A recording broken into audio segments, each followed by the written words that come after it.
Oh, so I have a guilty pleasure. You can see that plant. I once had a Scotch brush that I pulled out of the ground. Well, actually, it was already out of the ground, but I rescued it. I knew they were invasive at the time, and I didn't like them, but I didn't like them just growing invasively, all over the place here, but I thought I was gonna try my hand at making one as bonsai, but the snails ate it. And this is where the locust trees were sprouting. That's the ones where they're just full of seeds, the locust seeds, but the one that sprouted ended up rotting because the taproot was all brown, and I pulled it off the skin, the outer layer of the root just slipped off. So that was a bummer. Maybe the rest of them will sprout. But today on my way home, I pulled this seedling out, and now there is a zombie apocalypse. Hello everyone, welcome to the Watch Poplars. Today I'm going to be repotting my Coel Rautaria because they are starting to break dormancy. And I don't want to keep rubbing off the buds, because I've been bumping like, I don't know. They get in my way. Hold this whatever this was died. But I also want to repot my buckeyes once again, because it's in a ridiculously large container and I can put it in here. This is going to be for the Coel Rautaria, the Golden Rain tree. This is from Korea and China. It is brought here, but I don't know if it's invasive or not. I've seen it. It's a very popular ornamental, well, moderately, but I don't see it just taking over, because where this grows, it probably, maybe invasive means that like it can also take over areas that are irrigated.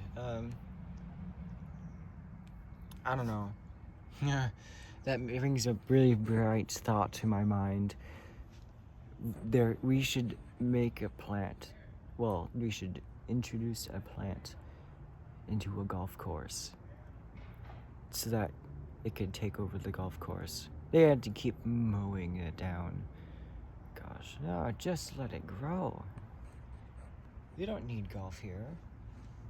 But anyway, also, yeah, I mean, after that frost, you know what? This is not a bottle tree. These are not bottle trees. I still don't know what they are. And the seed pod was not a it was not that of the baobab family. It was a very curved seed pod, like that, black seed pod, very curved, in two capsules in the pod, and there were two beans in there, but it has trifoliate leaves, and the stems, the current, well, in 1 year's growth, it grows arching, and at the base of the stem, by the end of the growing season, it's very thick, and then it kind of tapers out quite fast. It looks kind of semi-succulent. It just has very, very, very coarse growth. And yeah, it's strange. But today, I'm going to be repotting my Coel Rautaria. There are 3 here, and that's an apple. There's one here, one here, and one here. Oh, and one here. I just accidentally bumped another one. And then, I don't know. If these, I don't know what they are. It's not fuchsia, I don't think. It might be. I'm not sure. But whatever this plant is, it has a tuber, which might make it interesting. So I'll just put that in one of the garden beds because I don't want to use any more pots for accent plants because I have way too many accent plants, as you can see. And I'm only in my 3rd year of doing bonsai.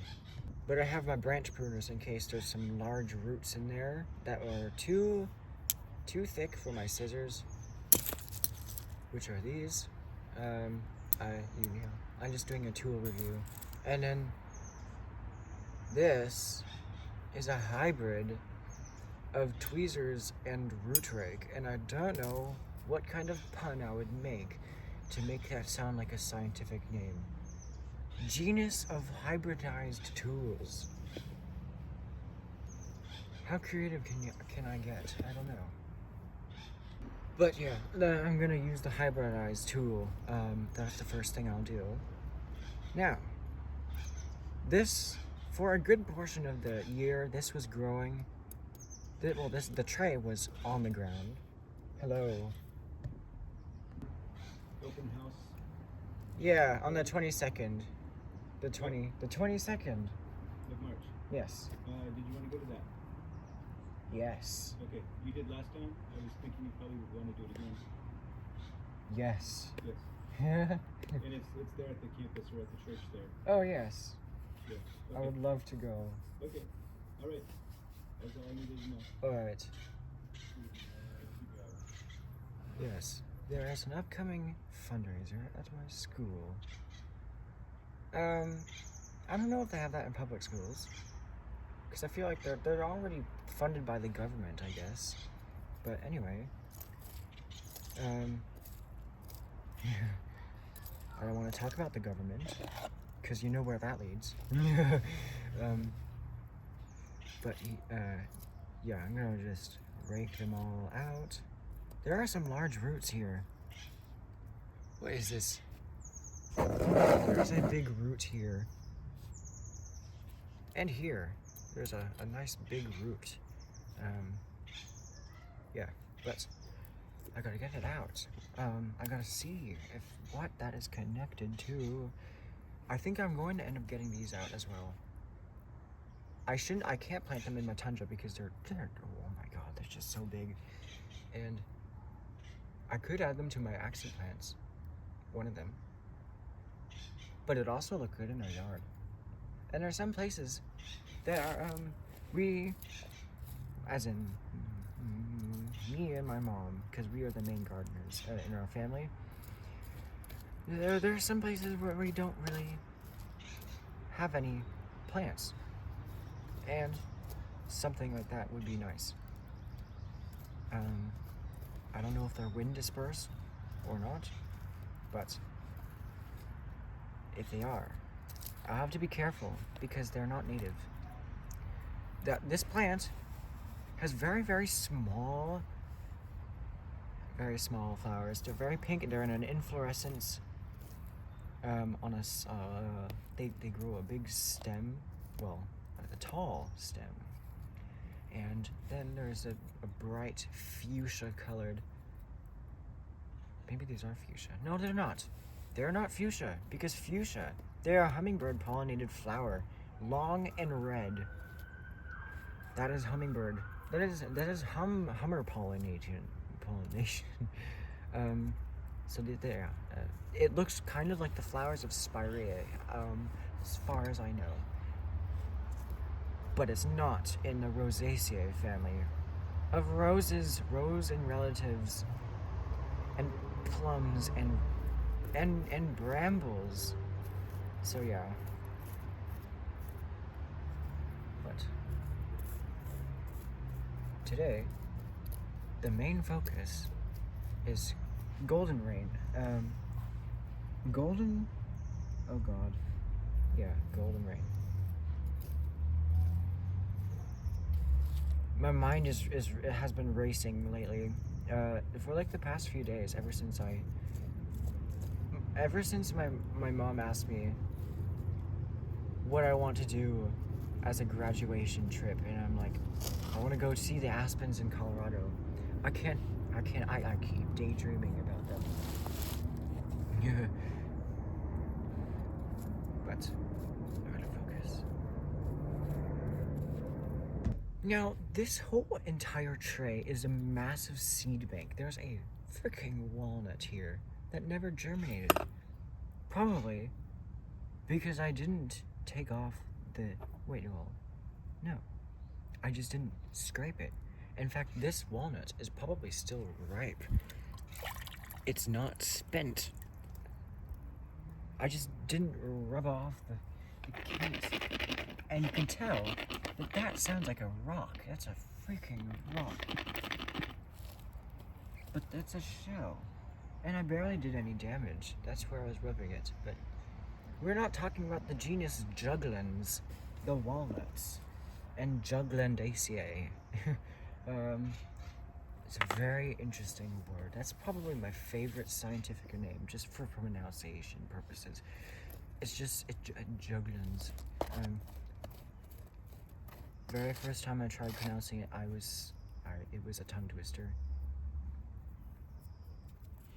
But it seems a bit different than a tongue twister. I don't know. It doesn't.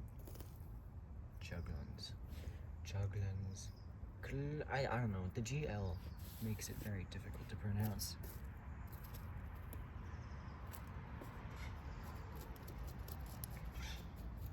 This might take a while. It took a very. I mean, did I? Wait, hold on. Did I? I didn't. Okay, so I repotted my eucalyptus off camera. That's how long it took to do that, because this is gonna be interesting. Is this gonna last me into the dark hours? Hopefully before dinner time. Another reason why I can't really focus lately is because I don't know. Well, maybe that I've just been, ever since I got back, everywhere I go, I listen to music in my headphones. And the music I listen to is very, very not popular. Yeah. Yeah. It's not at all mainstream, I guess. But if any other of you guys are interested in whatever kind of music, or you listen to all sorts of kind of music, like techno, or insane diversity of music, you have no preference. There's one of my teachers has absolutely no preference, as far as I know. She listens to music of all kinds and loves them, and they're all in their own way. But I listen to the band Centron, CENTRON.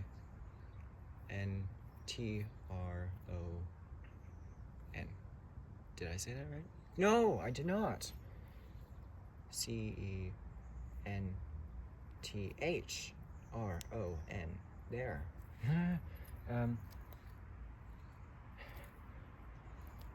There's an acorn. Spent. Acorns go bad very easily. They get moldy. And pine cones do as well. At least the white bark pine cone I tried germinating seeds from. It wasn't even a ripe pine cone.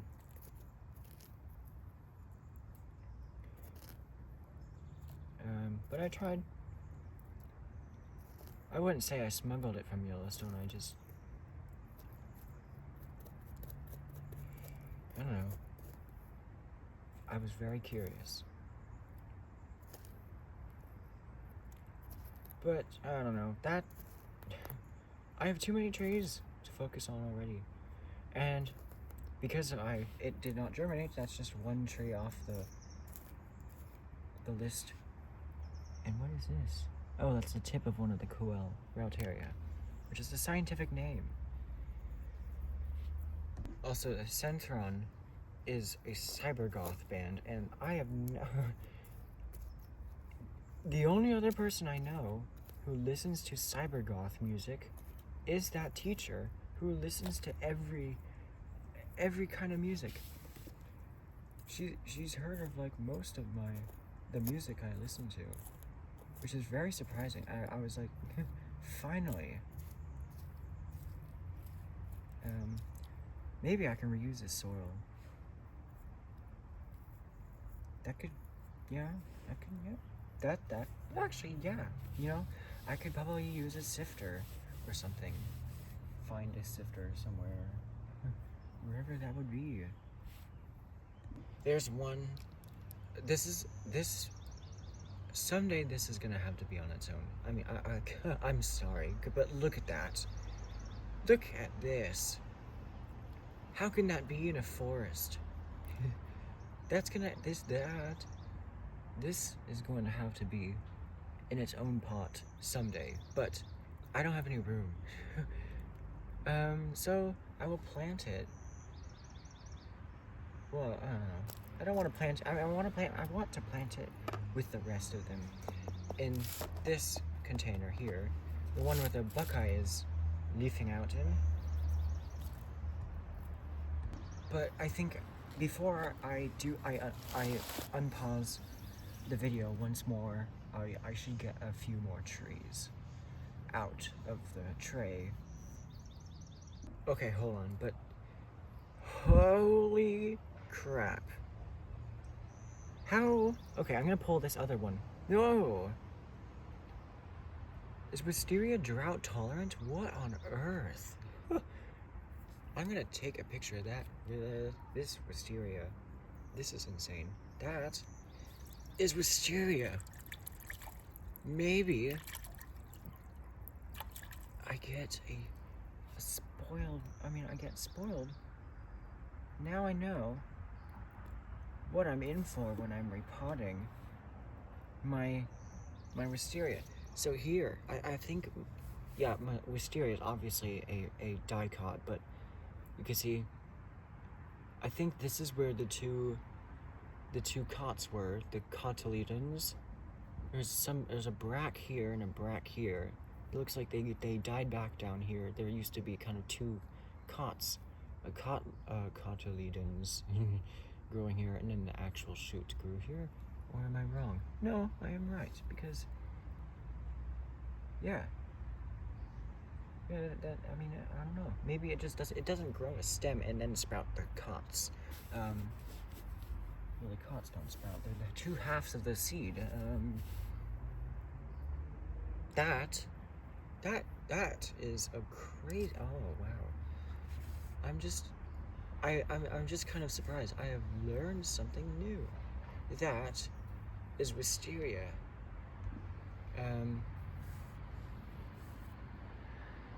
Interesting. It's a tuber. Hold on. I'm not gonna use this. I already have three wisteria, but I'm gonna see what this is like. It's not fleshy at all. It's a very hard tuber. Oh, interesting. But yeah. Yeah, I have too many wisteria. And now I may not have gotten a single one of the Coel Ralteria after I said that I was going to do that, but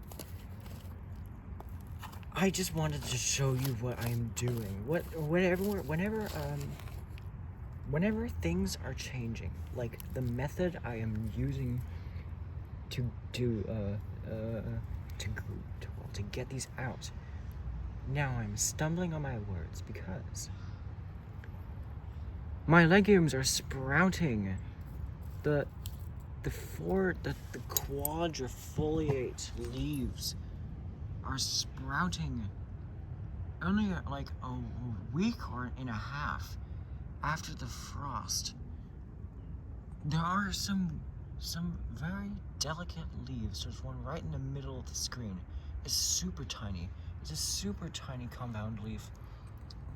Oh wow. Oh, I don't want to waste any time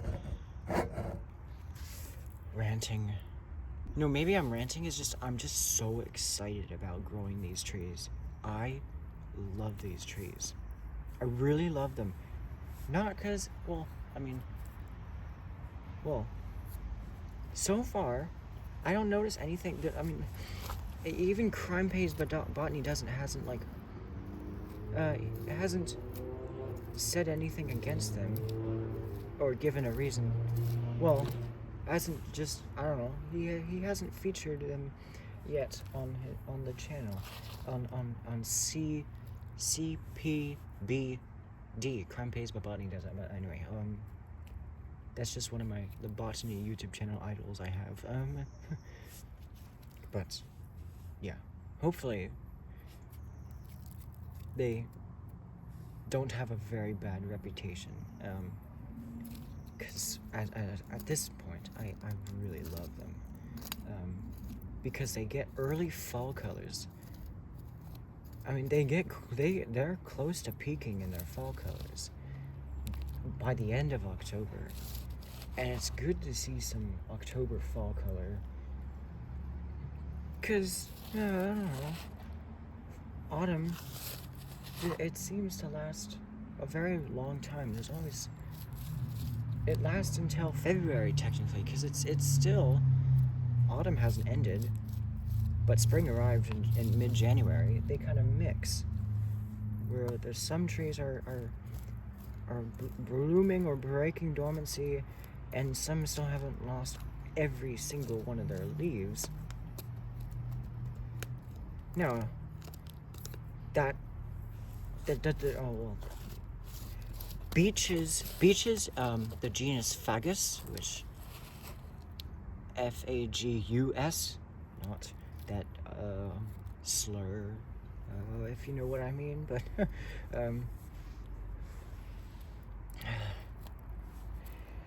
yeah. Gosh, I think just whenever I record a video, I get really excited, as if I'm like, I have an audience. I love talking to people, so yeah. And then I go off on tangents. I got another one out. Oh, I should probably put them in the water.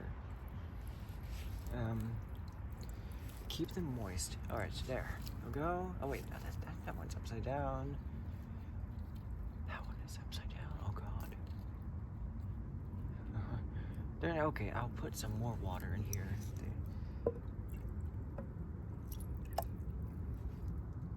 I just got another one out. And I'll put that in the water. Now, there's these roots. Wow. They're large. There's a big root that's coming from the exact direction of one of the tiniest seedlings of Coalerateria. But I think it comes from one of the larger ones, if I am not mistaken. But it would be a very pleasant surprise if it came from the tiny one. Oh. Huh. Oh, yeah. So when I was repotting my eucalyptus, this was in the way. It was in the way of getting the eucalyptus out, so I had to get this one out. So I'll put that in the water. This is certainly from the big, oh yes, it's from the big one. And the rake keeps getting snagged from the base of the tray. Let's see that weird tuber. So I believe, yeah, this is why this is a perennial that dies back. It's an herbaceous perennial. They die back. It's a perennial that dies back to a big root, like carrots, like Apiaceae, the carrot family, like sunflowers, many sunflower kinds. yeah, it's a kind of fleshy plant. Yeah, it's a quite fleshy plant. It's interesting, and I don't know, maybe they can be developed like over the course of like 1 year. You can make some structure with this and make it look kind of succulent tree-like, but the close venation of this, it kind of makes it look like a palm. If you imagine the top cut off like that, and then this swollen like that looks like a palm. Something poaceous. The grass-like. And Poaceae is the grass family.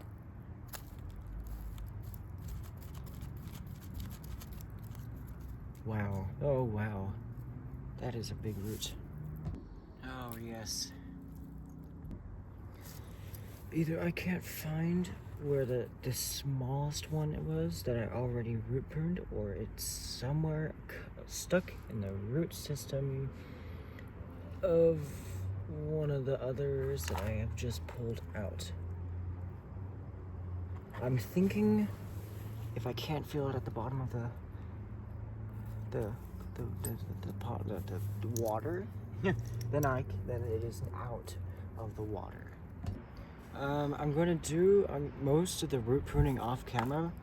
I'll only root prune. I'll only show you the one on the root pruning on the large one, unless I'm trying to prevent the phone from turning off, going AFK.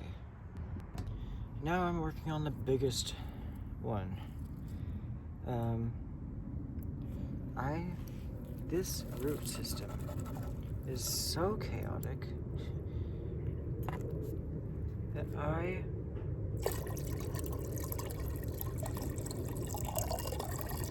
well, also, I think the reason why my scissors are not really, they're making a gritty noise because the water I am washing these roots in is very, very dirty. I don't know. I don't want to have to go through the effort of just like, of refilling the water. This is useful water. I use the water in this flower-shaped pot because during dry seasons, or dry periods in winter, such as what's happening now, and there is okay, so there's one more that I need to root prune, and if necessary, I could make another part to this video, but I would much rather get this done in one video, and then I still need to oh gosh, I need to relocate the buckeye, but here I'm gonna use, I don't know, there's lots of big cuts on this tree that I need to make. Maybe my branch cutters would be nicer, because they may not actually get, because scissors, the part that gets dirty the most is the part that cuts, and these don't really easily get dirty because they're protected, I guess. But I'm gonna cut off the taproot.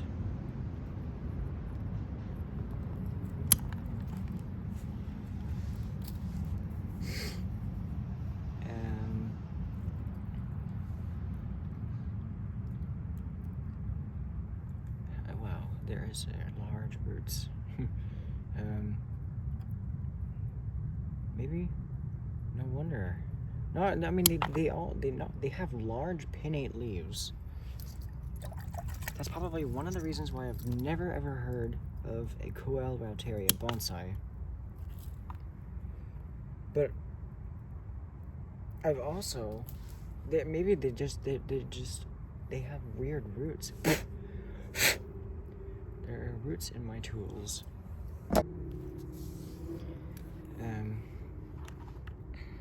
Alright, that's the twisty one. Don't want to forget about that one.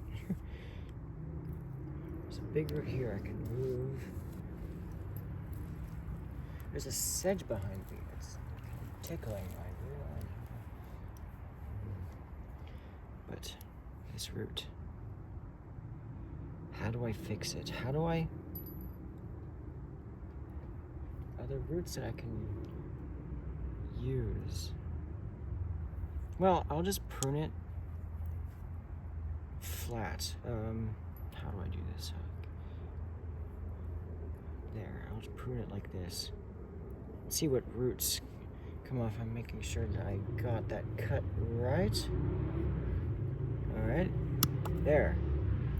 So I cut it at an angle so that the roots kind of continue flowing down into the soil. And for the scissors, I'm going, oh god, now I'm getting more dirt on the poor scissors, oh god. One more large cut. That's going to be this root. And I'll have to do the same to it as well. Because it's just not growing in a pleasing way. I just want a flowing root system. Yeah, can I prune that further? Yeah, that's better. That's quite a reduction. Hopefully the large one survives. There are some buds. It looks like I didn't rub off any, which is nice. Maybe it's just a bit later. Well, actually, I think I do remember rubbing off a bud, and then I just pruned it back one node. Because I knew if I rub off the bud, then it's never gonna produce a bud. The same thing is happening to my alder, and I just have to deal with it.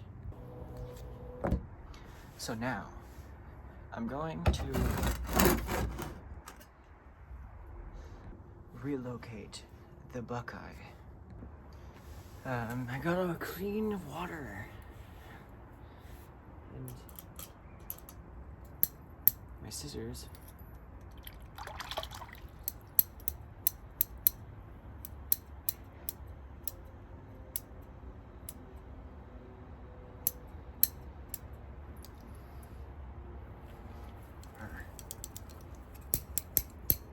There, I fixed them.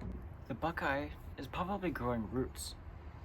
I already root pruned it, so I will not root prune it until next spring. Yeah, next. Okay, so far going well. And now I'm just putting that up so I have room for the golden rain trees.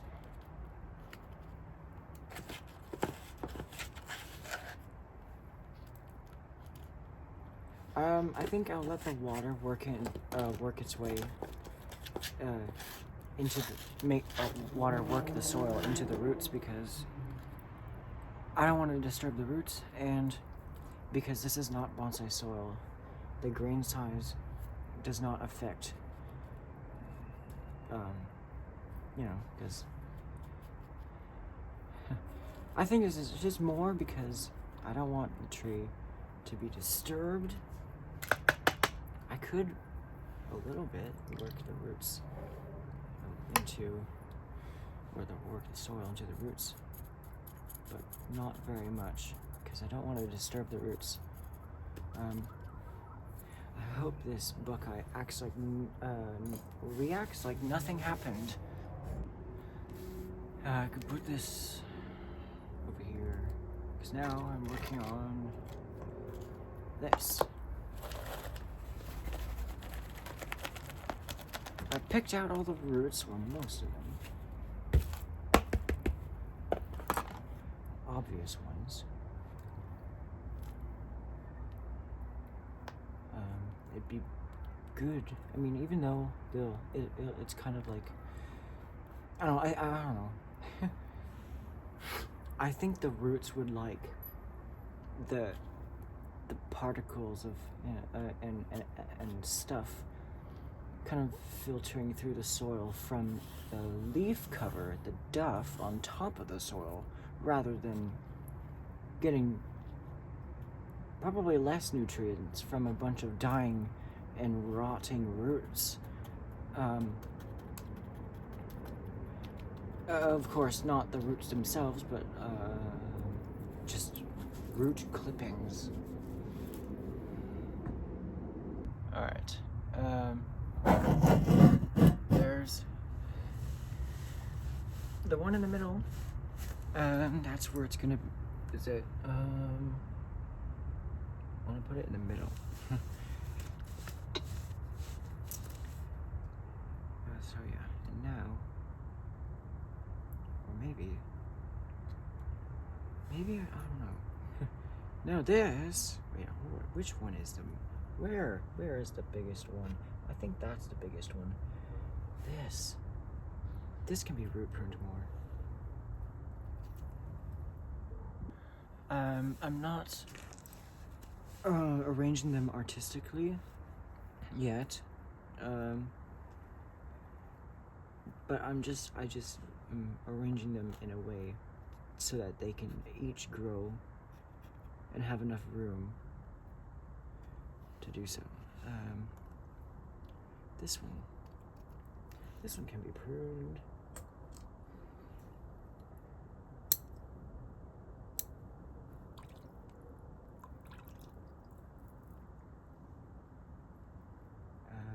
What can I do to this little seedling?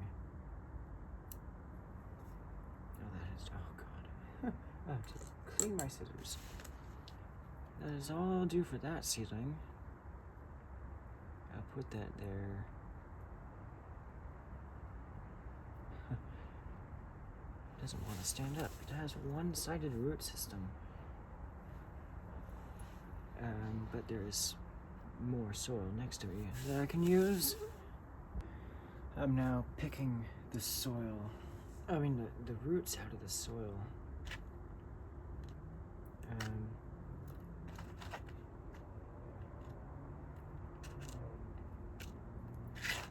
Because I think it's just, I mean, the roots get in the way. In some way. I don't know. It's just best to just get any extra stuff out of it so it's, the soil's just not completely logged with just filled with roots and not actual soil.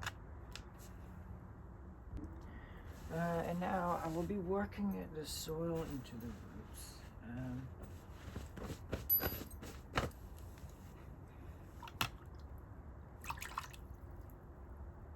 Right. One by one. There's two. There's one curved one, a curved tree, and then there's one very, very coiled tree. The coiled one will have to be on its own sometime.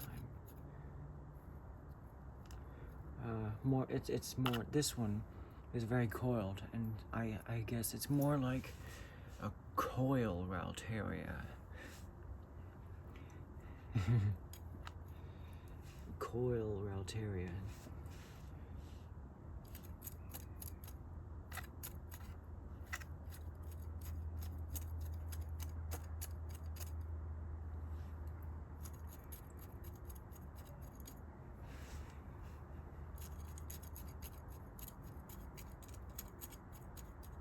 I won't bother about adding moss yet.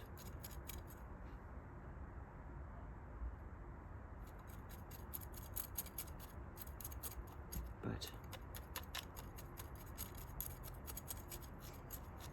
yeah, now I just want to make sure that they're all firm, because the soil, it definitely looks very very upward. It looks very mounded, but the water will fix that.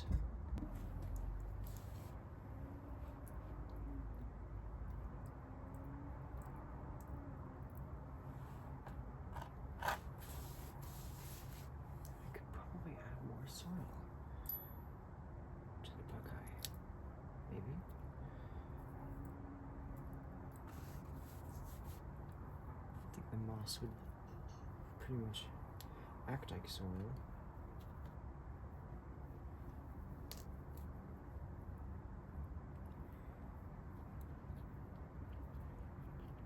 To an extent.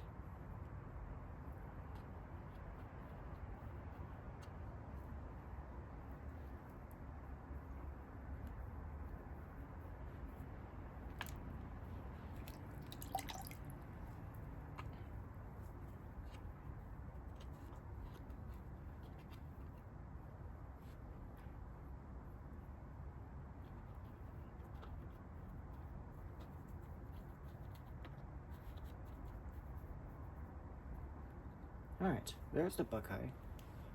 It's looking very nice. And I'll moss up the coel arteria later, using a different kind of moss. That is all for today. Thanks for joining me here among the watch poplars.